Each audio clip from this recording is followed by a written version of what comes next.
The concrete was cold beneath my knees, rough against my scrubs as I knelt beside the boy whose body convulsed with terrifying violence. My hands moved on autopilot, cushioning his head against the parking garage floor, angling him to his side as saliva pooled at the corner of his mouth. I counted seconds in my head, timing the seizure while my other hand fumbled for my phone. 45 seconds.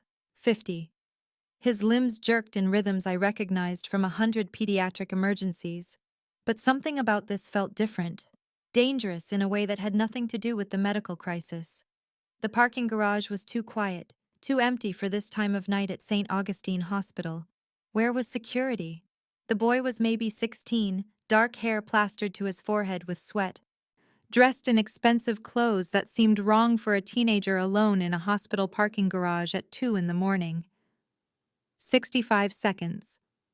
The convulsions began to ease, his body going slack as the seizure released its grip. I was reaching for my phone to call for a gurney when I heard them. Engines, multiple vehicles moving fast. Headlights swept across the concrete, blinding me as a convoy of black SUVs surrounded us with military precision. My heart kicked hard against my ribs. This was wrong. Everything about this was wrong. Car doors opened in synchronized rhythm, and men emerged, at least 6 of them, wearing suits that cost more than my monthly rent. I caught the glint of metal at their waists, weapons barely concealed beneath expensive fabric. They moved toward us with purpose, and I instinctively positioned myself between them and my patient, one hand raised. "He needs medical attention," I said. Surprised my voice came out steady. "He just had a seizure. You need to step back." They ignored me, their attention fixed on something behind the vehicles. Then he appeared. I felt his presence before I saw him clearly, a shift in the air that made my breath catch. He stepped into the circle of headlights, and the world seemed to contract around him. Tall, perhaps 6'2", with dark hair silvered at the temples and a face carved from stone and shadow. He wore a black suit that fit like sin, and when his eyes swept the scene, they were the color of midnight, cold and assessing. Those eyes found the boy first, and something flickered across his expression, too fast to name. Fear, relief, rage. Then his gaze locked on me, kneeling there with my hands still protective on the teenager, and I felt pinned, examined, catalogued. He moved toward us with the fluid grace of a predator, unhurried but inevitable. His men parted without instruction. He knelt on the opposite side of the boy, expensive fabric touching dirty concrete without hesitation, and leaned close enough that I could smell him, something dark and expensive, cedar and smoke. When he spoke, his voice was low, meant only for me, a whisper that traveled down my spine like ice water. "He's mine." 2 words, simple, possessive, terrifying. The boy stirred between us, eyelids fluttering, and the man's hand moved to his shoulder with surprising gentleness. But his attention never left my face, watching my reaction, waiting to see what I would do with this information. My pulse hammered in my throat as understanding crystallized. I had stumbled into something far beyond a medical emergency. This was a secret, a vulnerability, and these men with their guns and cold eyes protected secrets with violence. The boy groaned softly, consciousness returning, and I forced myself back into nurse mode despite my shaking hands. His postictal period would be confusing, disorienting. He needed monitoring, reassurance, medical evaluation. But as I looked at the dangerous man crouched across from me, I realized that what this boy needed and what he would receive might be very different things. Now please take a moment and subscribe to our channel and comment where you are watching from and what time is it. It is always fascinating to see where these stories get all around the world. Thank you. "You cannot take him without medical clearance," I said, my voice stronger now as 2 of the men moved toward the boy. "He needs monitoring for at least 2 hours post-seizure. Moving him could be dangerous." The men looked to their boss, the dangerous one still crouched across from me, and I forced myself to meet his eyes. Complications can include repeat seizures, respiratory issues, confusion that could lead to injury. I am a pediatric nurse at this hospital. I know what I am talking about. Something flickered in those dark eyes, calculation maybe, or surprise that I was challenging him. The boy, Thomas, stirred more actively now, a soft groan escaping his lips. The man's attention snapped back to him instantly, his hand gentle on the teenager's shoulder. "Easy," he murmured, his voice different now, softer. "You are safe." "Thomas," I said, keeping my tone calm and professional. "My name is Eleanor. I am a nurse. You had a seizure. Do you understand?" His eyes opened, confused and glazed, darting between me and the man beside him. "Alexander," he whispered, and there was such relief and fear mixed in that single word. I felt something twist in my chest. This was his father. It had to be. The resemblance was there in the bone structure, the dark hair, and more than that, the raw emotion barely contained in the older man's face. Alexander straightened, his focus shifting back to me with laser intensity. "Inside," he said. "Private room. No records. Can you arrange that?" It was not a request despite the phrasing. I should refuse, should insist on proper protocols and documentation, but something in Thomas's frightened eyes stopped me. Hospital security would be here by now if they were coming. These men had made sure of that somehow. I was alone in this, and this boy needed care whether his father was a criminal or not. "I can take him to a private wing," I said carefully, "but I need to run tests and monitor him properly." Alexander gave a single sharp nod, and suddenly his men were moving with coordinated efficiency. One produced a wheelchair from somewhere. I helped Thomas into it, noting his confusion and embarrassment, the typical post-seizure disorientation. Alexander walked beside us as we moved toward the hospital entrance, his presence commanding and terrible.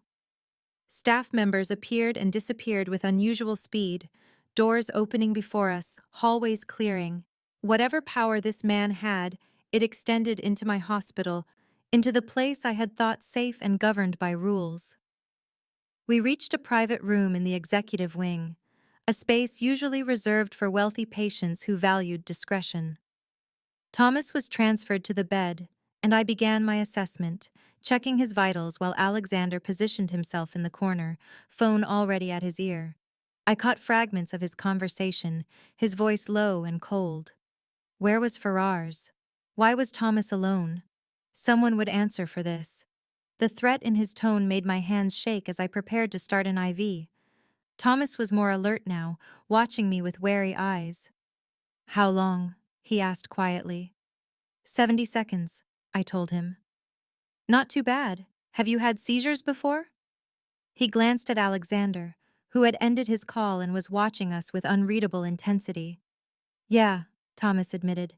"They started like 2 years ago." The resignation in his voice broke my heart. He was too young to sound so defeated. Alexander moved closer, his focus on every medication I prepared, every wire I attached. "What are you giving him?" he demanded.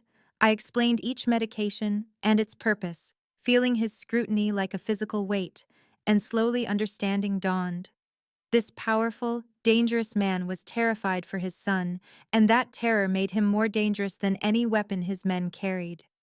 Thomas's vitals stabilized over the next 2 hours, his confusion clearing as the postictal fog lifted, and I monitored him with careful attention while navigating the gravitational pull of Alexander's presence in that private room. He questioned everything I did, not with hostility, but with the precision of someone who controlled empires and expected answers. "What is that medication? Why that dosage? What are the side effects?" I explained each step professionally, establishing my competence even as my awareness of him grew. The way he moved with contained power, the way his focus never wavered from his son, except to assess me with those dark, unreadable eyes. Thomas improved steadily, embarrassed now more than frightened, avoiding his father's gaze in a way that spoke of previous conversations about being careful. about not showing weakness. When I mentioned he should see a neurologist for proper seizure management, for medication adjustment and trigger identification, Alexander's jaw tightened in a way that made the air feel thinner. "We have doctors," he said, his tone flat and final. "They come to us. No hospitals, no records." I looked between them, understanding crystallizing like ice in my chest. This was not about privacy or convenience. This was about survival. In whatever world Alexander inhabited, weakness was currency for enemies, and a son with seizures was a vulnerability that could be exploited. Thomas would not get the care he needed because visibility was more dangerous than medical risk, and the calculation in that made my stomach turn even as I understood the terrible logic. I prepared discharge instructions, listing medications and warning signs, knowing they would likely ignore half of what I said, because following up meant exposure. Alexander watched me write, then asked a question that changed everything. "Can you manage his care privately?" The words hung in the sterile air between us, and I felt Thomas's attention snap to his father with something like hope. I should have said no immediately. Every instinct I had screamed danger, screamed that getting further involved with these people would drag me into a world I could not navigate. But I looked at Thomas, 16 years old and scared beneath his attempts at toughness. And I thought about inadequate care and missed medication adjustments and the next seizure that might last too long because no one properly trained was there to help. What would that entail? I heard myself ask. And Alexander's eyes sharpened with something that might have been satisfaction or triumph. "I would compensate you well," he said, naming a figure that was 5 times my hospital salary. "You would oversee his medications, monitor his condition, be available for emergencies. I need someone competent who understands discretion." The last word carried weight, a reminder that what I had seen tonight was secret, dangerous to know. I should have refused, should have walked away from this beautiful broken boy and his terrifying father. But Thomas was watching me with such hope, and I thought about him seizing alone somewhere because pride or fear kept him from proper help. "I need time to think," I said. Alexander leaned forward slightly, his presence overwhelming. "I need an answer now, Eleanor." He used my name like a claim, like he had already decided I belonged to them, and maybe he had. I looked at Thomas one more time and heard myself agree to a trial period, the words sealing something I did not yet understand. The arrangement took shape with the same decisive efficiency Alexander applied to everything in his world, the terms laid out in his office while Thomas waited in the hospital room with one of the silent guards. Eleanor would oversee all of Thomas's seizure management, medication protocols, emergency response, and general health monitoring related to his condition. The compensation was staggering enough to make her annual salary seem like pocket change, but it was the intensity in Alexander's eyes when he spoke about Thomas's care that made her agree to a trial period of 30 days. His world did not wait for careful consideration or lengthy deliberations, and she understood that her answer now was the only answer that mattered. She found herself in the back of a black sedan 2 hours later, Thomas discharged against standard medical advice, but under her care now, the city lights blurring past as they drove to an address in the most exclusive part of the metropolitan area. The estate revealed itself gradually, high walls and security gates giving way to manicured grounds that seemed to stretch forever in the darkness. The house itself was more mansion than home, all stone and sharp angles, beautiful in a cold, austere way that spoke of power and isolation. Alexander led her inside, while Thomas headed upstairs with obvious familiarity, and she followed through rooms that felt more like a museum than a place where a teenage boy lived. Thomas's suite was on the second floor, spacious and equipped with the kind of technology and comfort that wealth provided. But when she examined the medical supplies Alexander showed her, her heart sank. Basic first aid materials, some outdated emergency medications, nothing remotely adequate for managing a complex seizure disorder. She made a list, testing him. wondering if his commitment to his son's health extended beyond dramatic rescues and expensive nurses. She needed a hospital-grade crash cart, proper monitoring equipment, a locked medication storage system, updated anticonvulsants, rescue medications in multiple formats, and a direct line to a neurologist willing to consult privately. Alexander listened without interruption, then nodded once. Have it all delivered by tomorrow evening. The ease of his agreement should have reassured her, but instead it emphasized the vast distance between their worlds, the casual way he commanded resources she could never access. His driver appeared to take her home as midnight approached, but Alexander stopped her at the front door, his hand on her arm, the touch burning through her jacket. She turned to face him, and he stood too close. Close enough that she could feel the heat radiating from him, close enough to see the flecks of gold in those dark eyes. Thomas's condition remains confidential, he said, his voice low and very soft, the kind of soft that made her spine tighten with instinctive awareness of danger.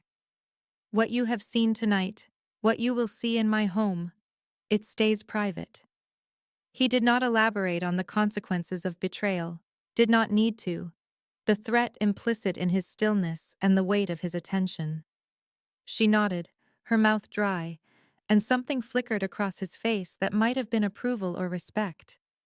You did well tonight, Eleanor. Not many people stand up to me. He stepped back, releasing her from the gravitational pull of his presence, and she walked to the waiting car on unsteady legs, feeling his eyes on her until the door closed between them. Eleanor began her new position on a Monday morning, arriving at the Ravenscroft estate at 8 in the morning as the sun broke over the high stone walls, and the household staff treated her with a cautious respect that spoke of uncertainty about her status, their eyes sliding away when she tried to make conversation, as if she existed in some undefined category between employee and something they could not name. Thomas was initially resistant, sullen and embarrassed when she knocked on his suite door with her medical bag, his teenage pride chafing against the constant supervision, the reminder that his body could betray him without warning. She won him over slowly by treating him like a capable young man rather than a fragile patient, explaining the science behind his seizures, the way neurons misfired and medications worked to stabilize the electrical storms in his brain, involving him in every decision about his care. They established routines together over those first days, medication schedules marked on a chart he kept himself, trigger identification through careful logging of sleep and stress and missed meals, emergency protocols they practiced until he could recite them even while rolling his eyes at her thoroughness. Alexander watched these interactions from a distance, present in ways that seemed accidental but were clearly deliberate, working from home more often than she suspected was his norm. His office door opened to the hallway where she passed with Thomas on their way to the kitchen or the library. She noticed the pattern on the third day, the way his attention tracked them even when he appeared focused on phone calls or papers spread across his massive desk, and the awareness of his observation made her hyper-conscious of her movements, her voice, the way she touched Thomas's shoulder to emphasize a point. On the fifth day, Thomas had a breakthrough seizure despite the medication adjustments, his body going rigid during their morning review session. And Eleanor managed it with the competence of years of training, protecting his head as he went down, timing the convulsions, administering rescue medication when it stretched past 2 minutes. When it was over and Thomas was sleeping off the exhaustion in his bed, she turned to find Alexander standing in the doorway, his face carefully blank, but his hands clenched into fists at his sides. White-knuckled and trembling with suppressed emotion, he asked her to his office, and she followed with her heart beating too fast, expecting questions about medication protocols or whether she had missed warning signs. Instead, he poured himself whiskey despite the early hour and asked how she stayed so calm, how she functioned when someone she cared for was seizing and helpless.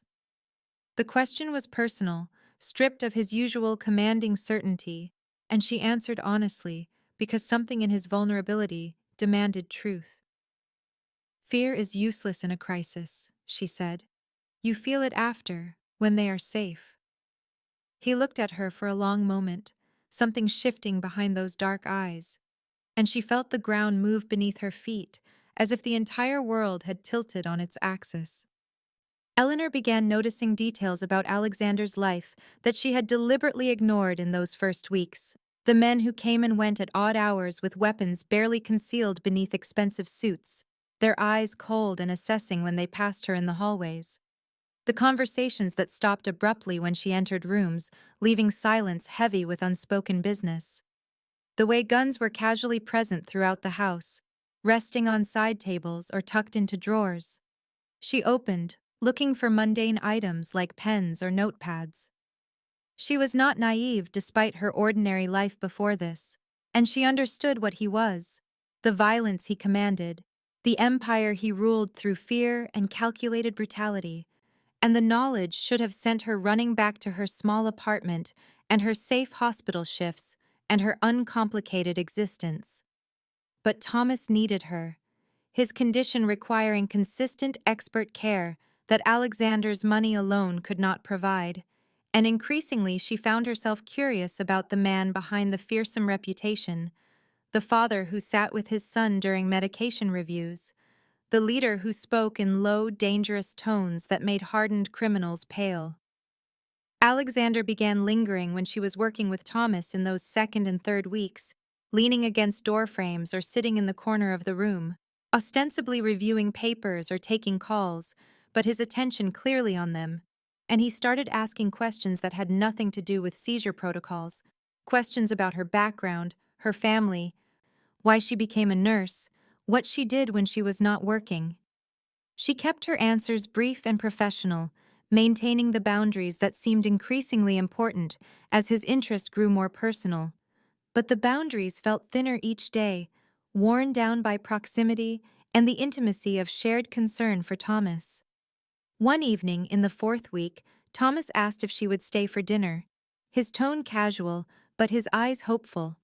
And Alexander extended the invitation properly, standing from his desk where he had been watching them play cards, his dark eyes challenging her to refuse, daring her to maintain her professional distance. She accepted because refusing felt cruel to Thomas and cowardly to herself, and dinner was surprisingly normal, the three of them around the massive dining table that suddenly felt intimate, Thomas talking about school assignments and complaining about a history teacher who assigned too much reading, Alexander asking her opinion on adjusting Thomas's evening medication timing, their conversation easy and domestic. For a few hours they could have been any family, father and son, and the woman who cared for them both, the illusion so complete that Eleanor let herself relax into it, laughing at Thomas's impression of his chemistry teacher, debating with Alexander about the merits of different neurologists she had researched. Then Alexander's phone rang, and his expression shifted in an instant, going cold and hard, every trace of warmth draining from his face as he excused himself and left the room. He returned 20 minutes later, his jacket back on, and Eleanor saw the blood on his cuff, dark and still wet, stark against the white fabric, and their eyes met across the table, his steady and unrepentant, hers wide with the knowledge she could no longer deny. He knew she saw it, she knew he knew, and neither of them acknowledged it. But Thomas fell silent, and the pretense of normalcy shattered like glass, leaving her to finish her meal with the taste of fear sharp on her tongue. Eleanor decided to give her notice that night, lying awake in her small apartment, with the taste of fear still metallic in her mouth. The image of blood on white fabric burned into her mind, and she understood with brutal clarity that this world was too dangerous, too morally complicated, too far beyond the boundaries of the life she had built through hard work and careful choices. She arrived the next morning with a speech prepared in her head, professional and apologetic, citing the impossibility of continuing in a situation that had grown beyond her comfort level. But Thomas intercepted her at the front entrance, his face bright with excitement that made him look younger than his 16 years, and he started talking immediately about a school trip to Boston that his history class was organizing, a 3-day educational tour of historical sites that all his friends were attending. "Alexander has been refusing," Thomas said, his excitement dimming. Because he is afraid I will have a seizure away from home. But you could convince him, Eleanor. You could make him understand that I need this. She stood in the marble foyer with her resignation half formed on her tongue, and instead heard herself asking about the trip details, the supervision arrangements, the medical facilities along the route, her clinical mind already assessing risks and mitigation strategies when she should have been walking away. She found Alexander in his office, and he looked up from his papers with those dark, unreadable eyes, and she intended to tell him she was leaving, but instead she was arguing that Thomas needed normal experiences, that wrapping him in cotton wool would damage him as surely as any seizure, that fear was not protection, but prison. Alexander's resistance was immediate and absolute, his jaw tight and his voice hard as he explained the variables he could not control, the distance from medical care he trusted, the exposure to situations where Thomas would be vulnerable, but she heard beneath the commands what he was not saying, the terror of something happening when he could not reach his son, when all his power and money and violence would be useless against the misfiring of neurons in Thomas's brain. She saw past the powerful crime boss in that moment, to the father afraid of loss, the man who had already buried Thomas's mother and lived with that guilt, and her heart twisted with unwanted empathy for this dangerous, complicated man. They negotiated for 40 minutes, his control against her conviction, until finally they reached a compromise that satisfied neither, but was acceptable to both. Thomas could attend the trip if Eleanor accompanied him as a chaperone, her medical expertise the only variable that made the risk tolerable to Alexander.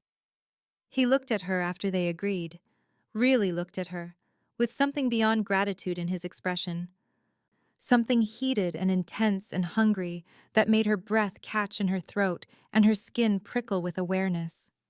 She left without giving her notice, the resignation speech forgotten, and she told herself it was for Thomas, that the boy deserved this chance at normalcy. But she knew she was lying to herself about her motivations. That night she lay in her bed staring at the ceiling and wondering when she had started caring about their approval, when their needs had begun to eclipse her own self-preservation, when the thought of disappointing them had become more frightening than the blood and the guns and the casual violence. Her phone buzzed at 11 at night, an unknown number, and the message was simple. "Are you afraid of me?" followed by just his name, Alexander. She stared at the text for long minutes, her thumb hovering over the keyboard, knowing the honest answer and wondering if honesty was wise. Finally, she typed the truth. Yes. His response came within seconds, as if he had been waiting for her reply. Good. You should be. The school trip departed on a Thursday morning in late October. The bus filled with 16 and 17-year-olds who smelled of expensive cologne and energy drinks, and Eleanor sat near the back beside Thomas, hyper-aware of the two unmarked black SUVs following at a discreet distance, Alexander's security maintaining the illusion of normalcy while ensuring his son's protection. Thomas was more relaxed than she had seen him in weeks, laughing with his friends who crowded around to include him in jokes and conversations about weekend plans and upcoming tests. These teenagers, blissfully unaware that the quiet boy they knew as Thomas carried a medical condition that could kill him and a father who controlled half the organized crime in the northeastern corridor.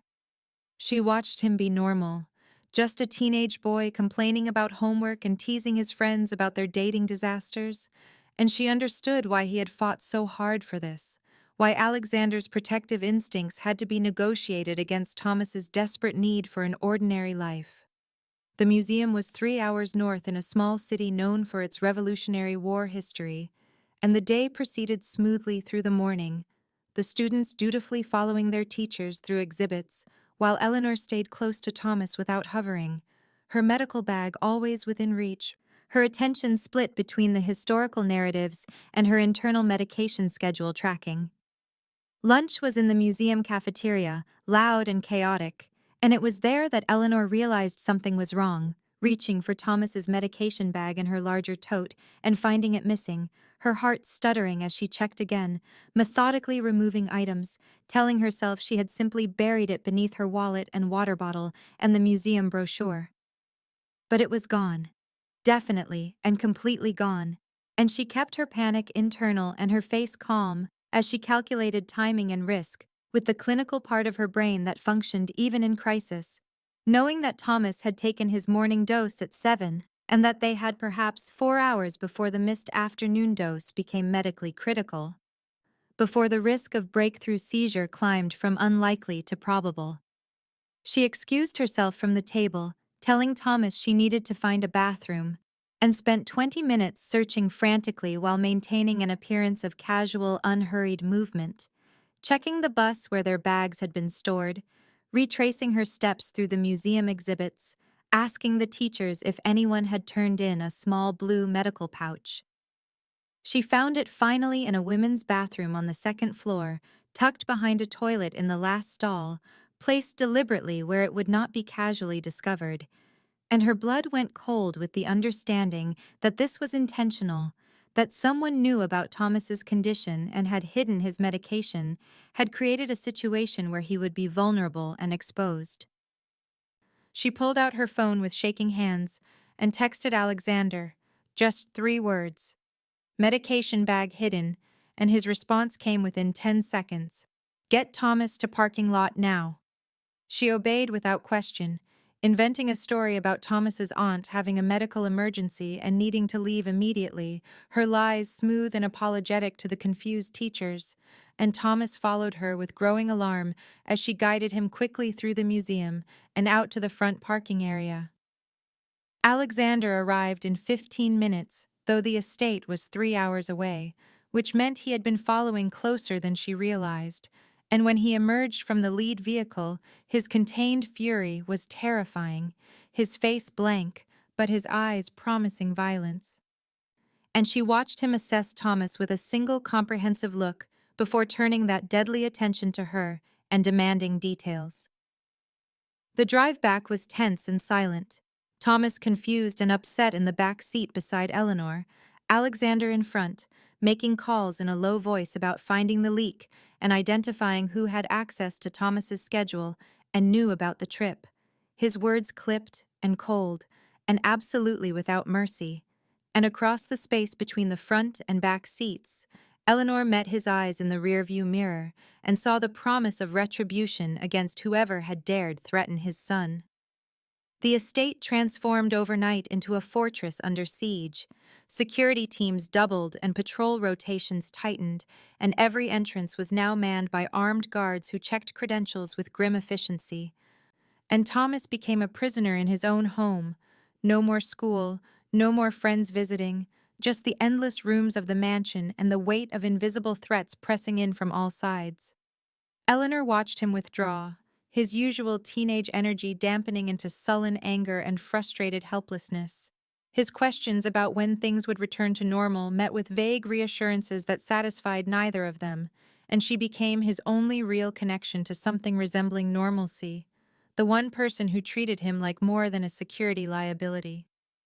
She spent longer hours at the estate as Alexander's investigation intensified, sometimes staying through dinner, then through evening, until it became easier to accept the offered guest room near Thomas's suite, rather than drive home only to return at dawn.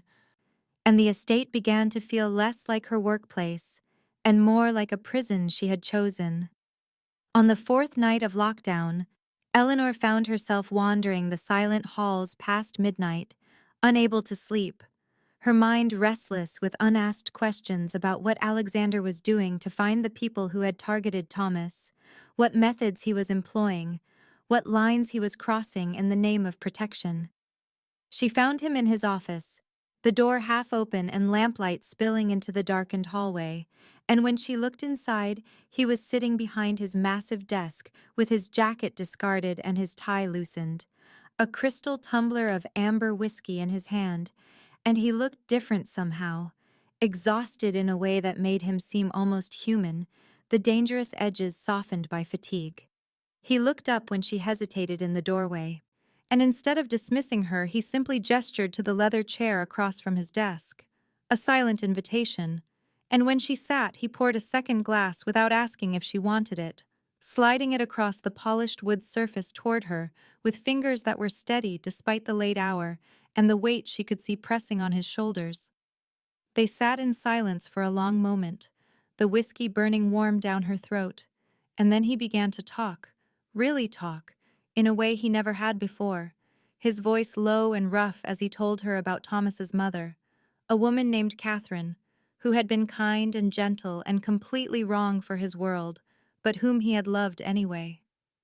The car accident had been 7 years ago, Catherine driving home from a charity event, the brake lines cut by people who wanted to send Alexander a message, and Thomas had been 9 years old when he lost his mother to his father's enemies, old enough to understand that she died because of who Alexander was.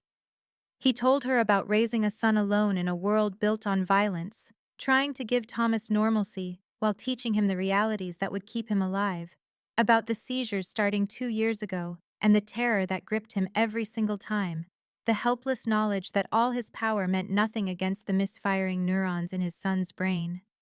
Eleanor listened and found herself sharing her own losses, the younger brother who had died when she was 19 and he was 12, complications from what should have been a routine surgery, her hands holding his as he slipped away, and the reason she had become a nurse, the desperate need to be competent in crisis. To save the people she could, since she had failed to save him. The conversation stretched through the deep hours of night toward dawn, the whiskey bottle slowly emptying, his presence overwhelming in the quiet intimacy of shared grief. And when he finally stood to walk her to her guest room door, they were both slightly unsteady, from alcohol or exhaustion, or the weight of everything spoken between them. They stood too close in the hallway outside her door, close enough that she could feel the heat radiating from his body, and his hand lifted slowly toward her face, hesitated in the air between them, and she knew she should step back, should maintain the boundaries that were already dangerously thin. She did not move, and his fingers touched her cheek with unexpected gentleness, his thumb brushing along her jaw, and then he withdrew, stepping back with visible effort, his voice rough when he spoke. "Sleep well, Eleanor," he said, using her first name for the first time, and the intimacy of it felt more significant than the touch, more dangerous, and she slipped into her room and closed the door between them, with her heart racing and her skin still burning where he had touched her. The investigation concluded within 72 hours, with the brutal efficiency that characterized everything Alexander did, and Eleanor learned through carefully neutral conversations with household staff that a junior member of the security team, a man named Petrov, who had worked for the estate for less than 6 months, had been feeding information to the Beaumont family about Thomas's schedule and medical needs in exchange for money to cover gambling debts. And one morning Petrov simply was not there anymore, his quarters cleared out, his name never mentioned again, and Eleanor tried very hard not to think about what that meant, what Alexander had ordered done, what blood might be on his hands, because someone had threatened his son. Security throughout the estate intensified to levels that felt suffocating. Additional guards posted at every entrance, new cameras installed in hallways, and Alexander informed her during a brief conversation in his office that she was now part of what they were protecting, that her connection to Thomas made her a vulnerability that enemies might exploit, and he was assigning her a personal bodyguard for any time she left the estate grounds. The bodyguard was a man named James, tall and silent with watchful eyes and a gun she could see beneath his jacket.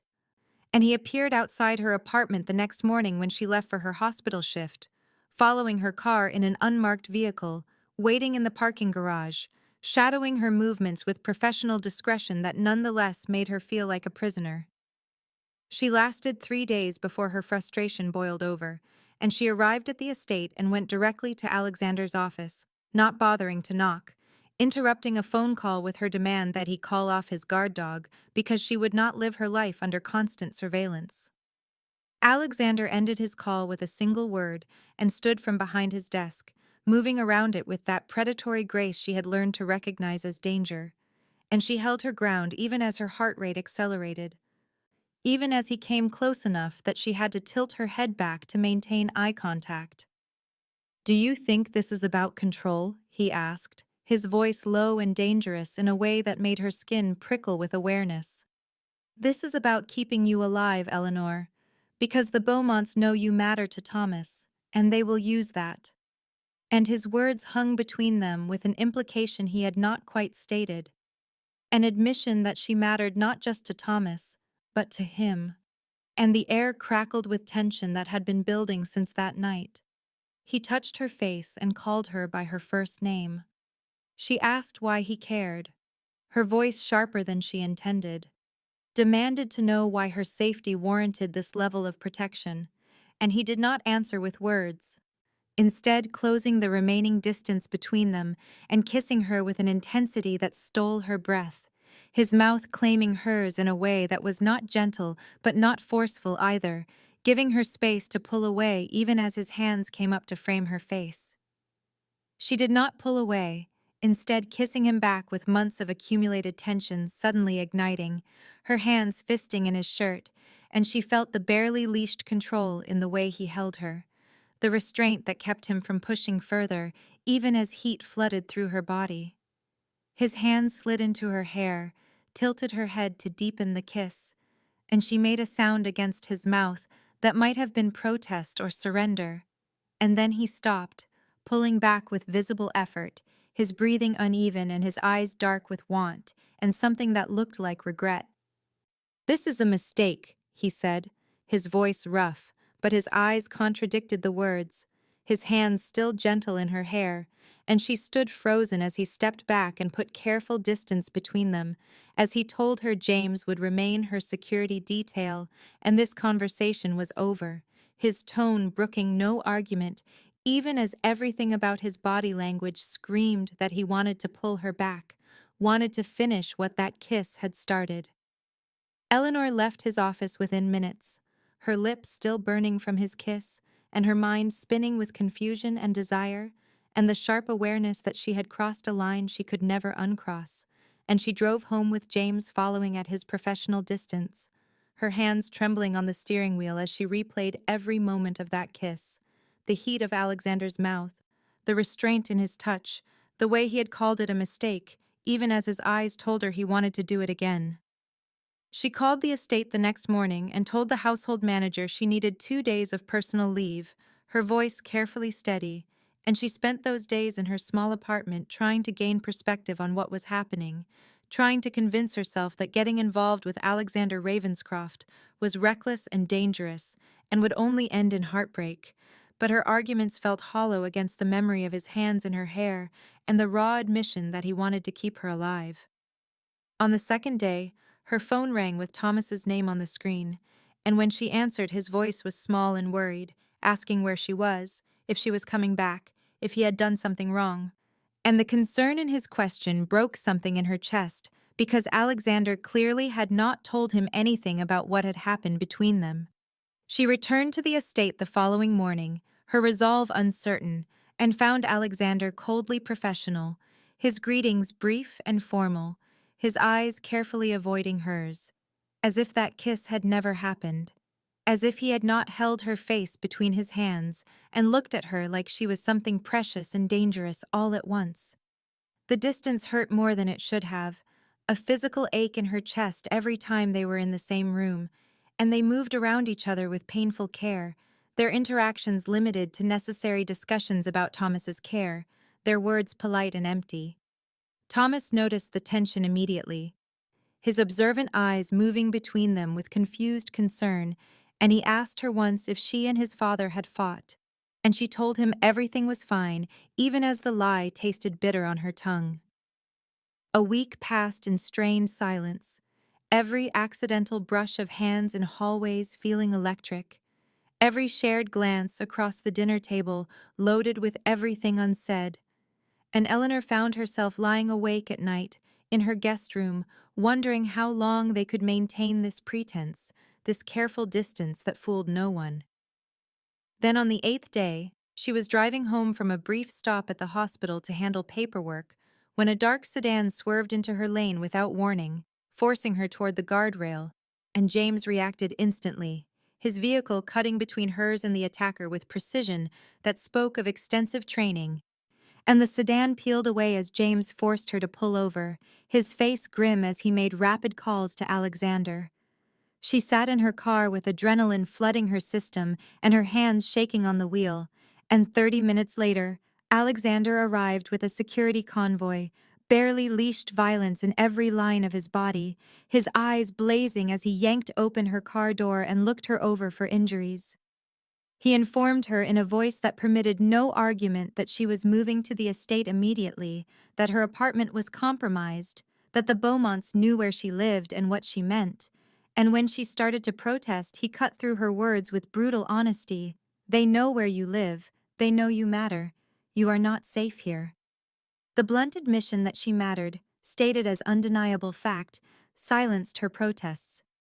And she found herself packing a bag with hands that still trembled with delayed shock, while Alexander stood in her small living room, radiating controlled fury.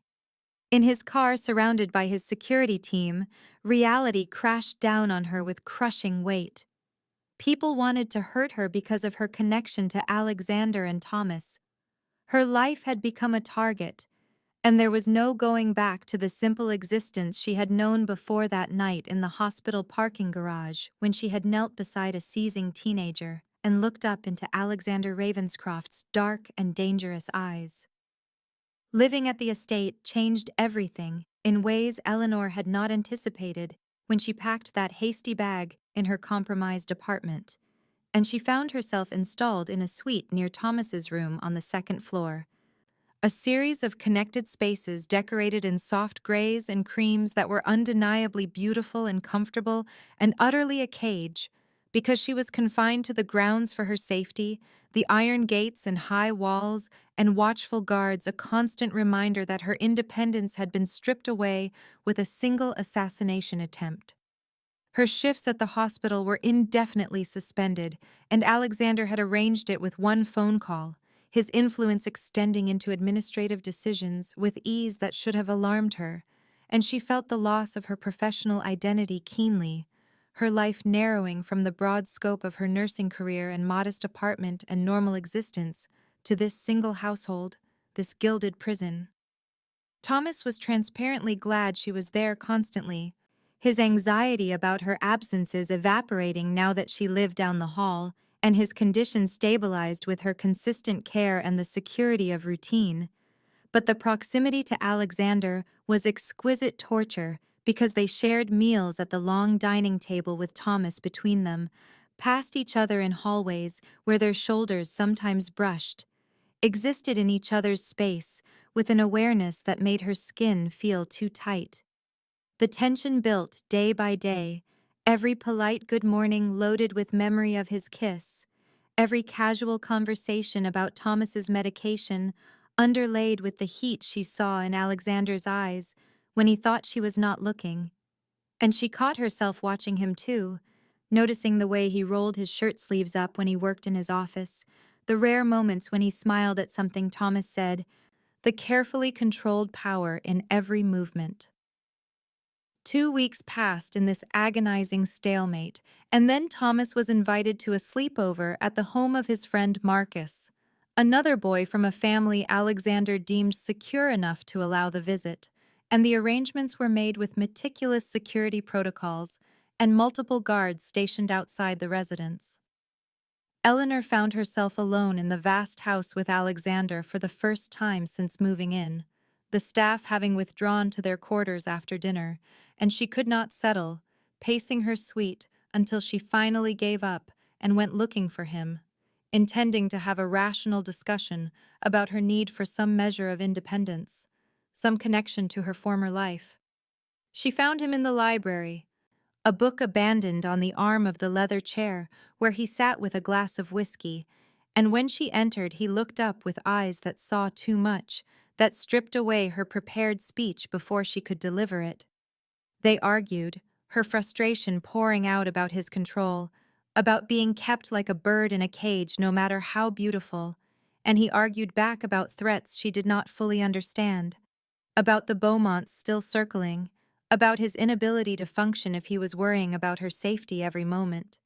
The argument shifted into something rawer, words about the impossibility of what was building between them, about the danger of caring, and then his restraint broke, and he was crossing the space between them, pulling her into his arms. And this time, when he kissed her, there was no stopping, no pulling back, no pretense that this was a mistake they could undo. They did not define what they were in the days that followed that night in the library, did not attach labels to the relationship that had shifted from professional to personal to something consuming and undeniable.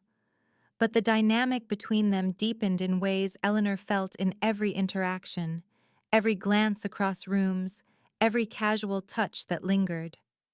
Alexander remained possessive in ways that should have chafed but somehow did not, because he was trying, visibly trying, to give her choices within the narrow constraints of her safety, asking rather than commanding when possible, explaining his decisions about security rather than simply imposing them. She moved through his world with increasing confidence, no longer just Thomas's nurse, but a fixture of the household in her own right, and the staff adjusted to her presence with subtle shifts in behavior, addressing her with the same deference they showed Alexander, accepting her authority when she gave instructions about Thomas's care or household arrangements. Thomas figured out the change in his father's relationship with Eleanor within 3 days, his observant eyes tracking the way Alexander's hand rested on her lower back when they stood together, the way Eleanor now sat beside Alexander at dinner rather than across from him.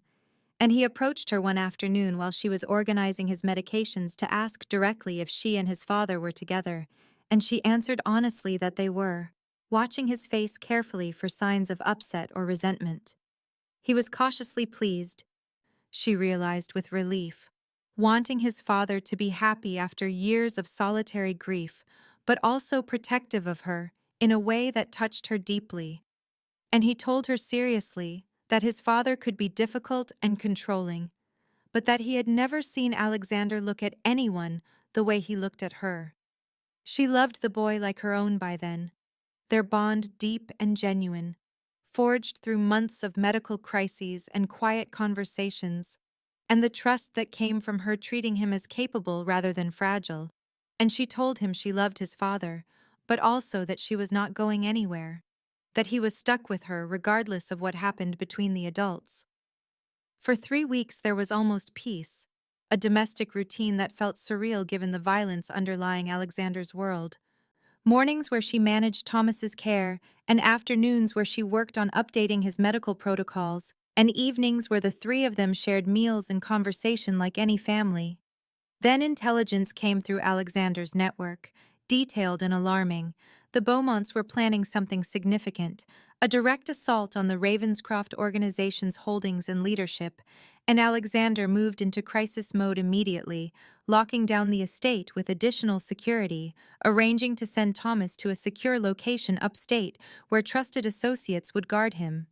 He wanted Eleanor to go with Thomas, presented it as the logical choice, but she refused flatly, telling him she would not leave him to face this threat alone, and they fought about it bitterly in his office, his fear for her safety clashing against her refusal to be protected and hidden away like a helpless possession.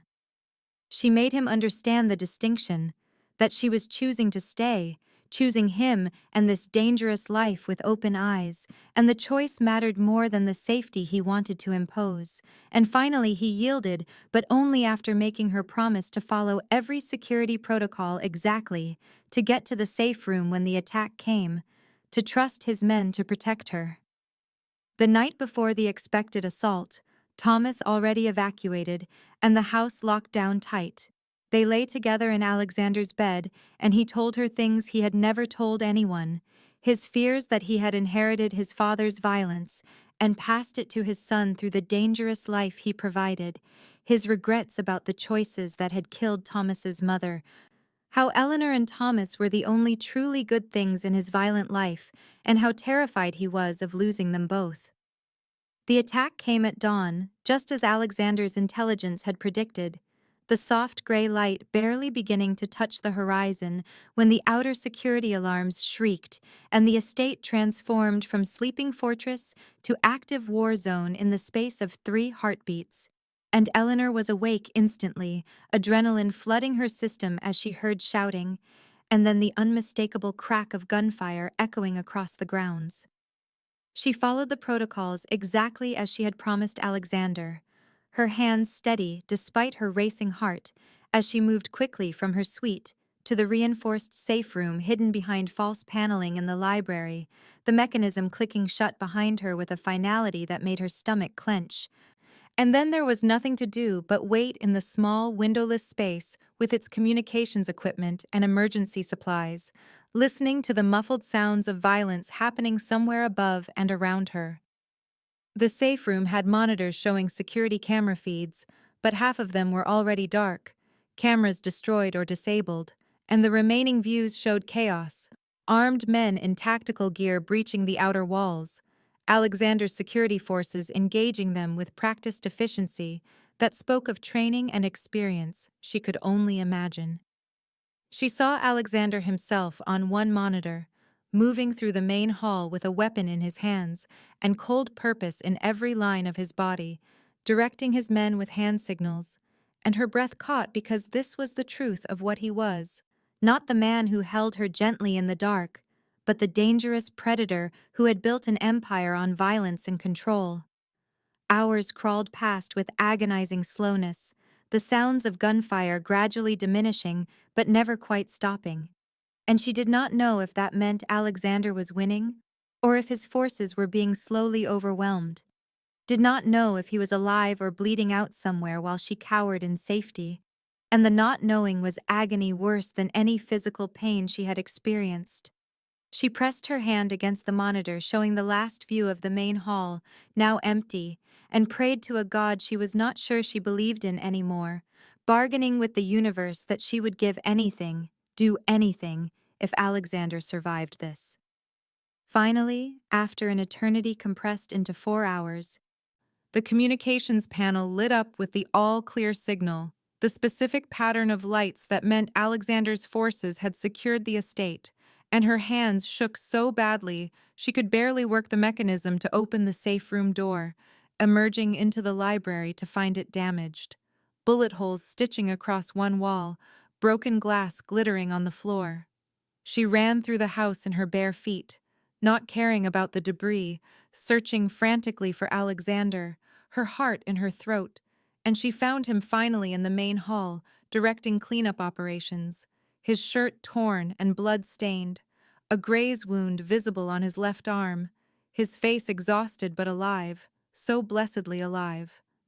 Their eyes met across the chaos of wounded men being tended and bodies being removed and damage being assessed, and she ran to him without thinking, without caring who saw or what it revealed, and he caught her against his chest, his arms coming around her with crushing strength, and she felt him shaking, the tremor running through his powerful frame, the fear he would show no one else. He showed her in that moment, his face buried against her hair as he held on like she was the only solid thing in his universe.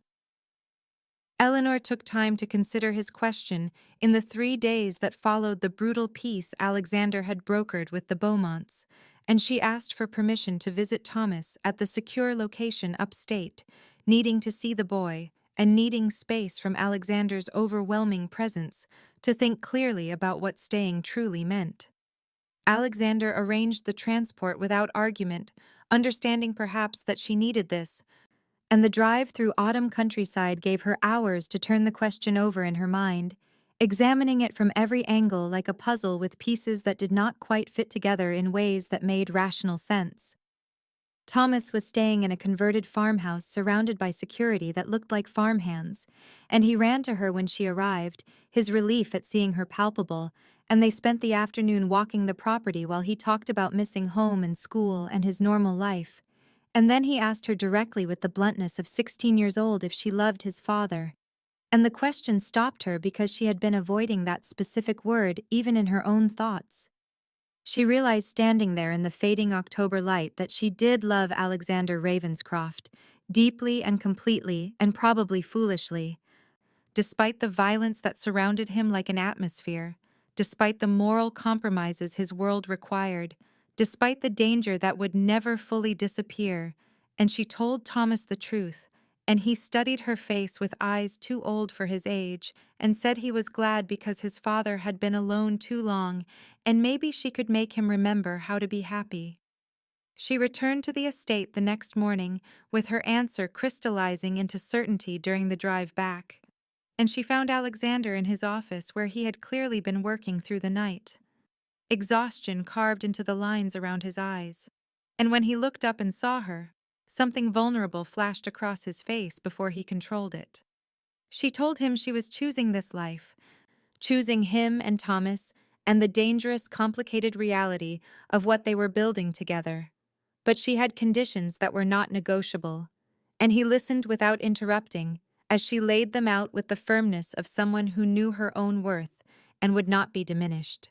She would return to nursing part-time at a clinic in the city, one that Alexander controlled and could secure, but where she would maintain her professional identity and continue work that mattered to her. And Thomas's health would remain the absolute priority with proper medical oversight and regular consultations with specialists, regardless of the security complications. And most importantly, she was not a possession to be protected and hidden, but a partner who would be consulted and respected in decisions that affected her life and their future. Alexander listened to every word, his dark eyes never leaving her face. And when she finished, he stood and crossed to where she waited, and he cupped her face in his hands with a gentleness that still surprised her coming from someone so capable of violence, and he agreed to all of it, every condition. And then, for the first time since she had known him, he said the words, "I love you," rough and unpracticed, as if he had not spoken them in years. Maybe not since Thomas's mother died, but utterly sincere in the way that mattered most. They built a life together in the months that followed, unconventional and sometimes frightening, but undeniably theirs. And Thomas thrived with two people who loved him unconditionally. His seizure condition well managed with consistent care, and his future opening up with possibilities that had seemed impossible before Eleanor entered their lives. And Eleanor returned to the clinic 3 days a week, finding meaning in helping others, even as she navigated the complexities of being Alexander Ravenscroft's woman in a world where that designation carried weight and danger in equal measure. The threats never fully disappeared because Alexander's world did not allow for complete safety, but they faced each challenge together as it came, a found family forged in crisis and cemented by deliberate choice rather than accident or obligation. And on their first anniversary, Alexander gave her a key to everything he owned, and a ring, the proposal characteristically direct, without elaborate romance.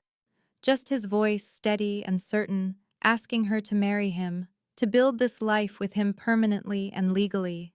And she accepted knowing the challenges that stretched ahead, but certain of one fundamental truth.